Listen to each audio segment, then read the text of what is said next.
Right. Right.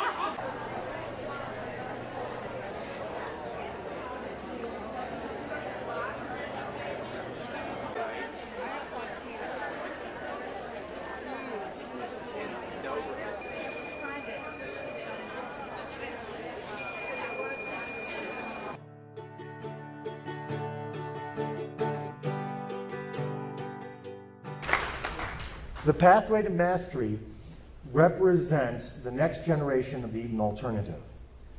And it answers so many of the questions that everybody in this room has had to struggle with on your own. Well, you know, how do the pieces fit together? How do we make it work? How do we know when we're being successful? The path to mastery answers those questions. We wanted to suggest to you how this presentation might tie into our overall conference theme of creating a caring community, meeting the challenges. So we hoped that you realized by signing up for this session that you're enlisting yourselves in a hands-on drumming experience. We want to show you that not only is it easy to participate in a drumming circle, but it's also easy to facilitate one. Go.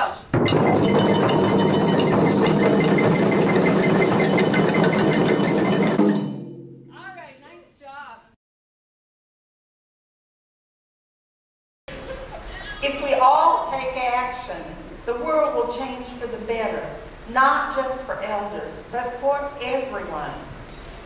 You too can make a difference. What will you do? I want to help my residents write their life stories, because once they're gone, they're lost. Great. Help them write their life story and then pick up where they left off and keep going. Okay. I want to stress and encourage independence with the residents and discourage learned helplessness. Yes. Actually, on a personal level, I'm going to encourage my mother to let the people in our family who are infantilizing her, and who are making her feel that she's the child, to speak up and let her know that she can handle herself. Okay. Well, I'm going to role model energy, vitality, independence, and all of that, because I have entered the age of ageism, so I will show that it's not. Great. Good.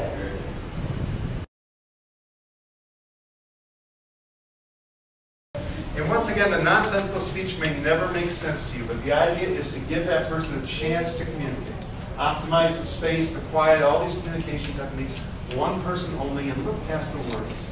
Who cares if you can't understand it? Are they happy? Are they in distress? And the other thing is that remember that this kind of gibberish can be self-massage. What do we do when a baby is crying? We hold them and we babble to them, right? And if you have advanced dementia and you're in an environment that feels scary and nobody can calm you, sometimes you calm yourself. And we had a lady that did that all day long. She drove her family nuts, she drove the living nuts, they had all kinds of antipsychotics. She's just sitting there going, cash the day, cash the day, cash the day, cash the day, you know, like that. Kind of withdrawn into herself. My friend Amy Mason was her doctor, and you know, she was trying to examine her, and of course you can't hear anything with that going on. I mean, she just finally put the stethoscope down, and she said, you know, Maureen, it's got to be really scary being here. You don't know anybody, you just moved in here. I'll bet this saying this makes you feel a little bit better. Maureen's looked at her, she said, yes. And then she went back and did it again.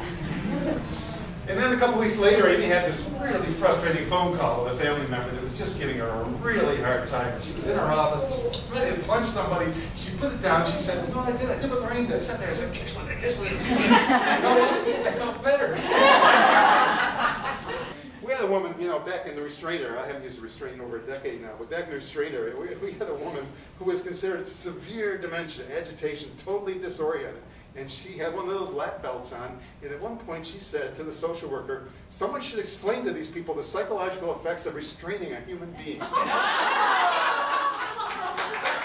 And the social worker came up to me and she said, if someone can say that to us, does that mean they shouldn't be restrained? And my response was, even if they can't say that, it means they shouldn't be restrained.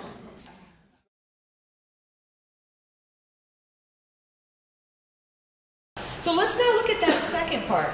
What happens in a meaningful relationship? Yes? Good communication. Good communication? All right, great. Thank you. Brown in the back here. Understanding. Understanding, absolutely. Growth. Growth, beautiful. Sacrifice. Sacrifice, absolutely. I saw a hand up over here also to my right. Oh, he took it.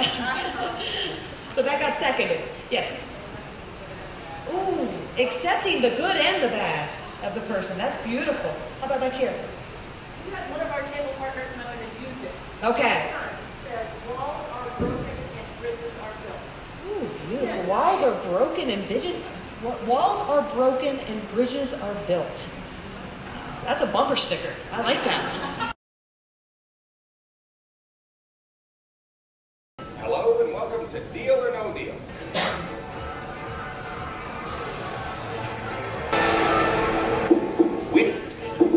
We're able to track the usage on our system. It is unbelievable the amount of hours that people play Wheel of Fortune, play Deal or No Deal, play Jeopardy, play Who Wants to Be a Millionaire. There's nothing more depressing than seeing 20 people half of them asleep, just watching a television blaring these game shows, but then you get these same people actively playing these games. And again, this is a $30 game you can buy off the shelf. The connection that the therapist made between that same motion that the joystick had with the control on his wheelchair. And so a guy that was, literally was just depressed, was ready to almost hang it up, is completely turned around by a $99 game that you could buy off the shelf. Here's some of the ways our homes are using I-N2L to connect with the human spirit. Some people say, oh, that's great if you had an assisted living. That would be wonderful, but our residents aren't capable of using this. Well, yes, they are.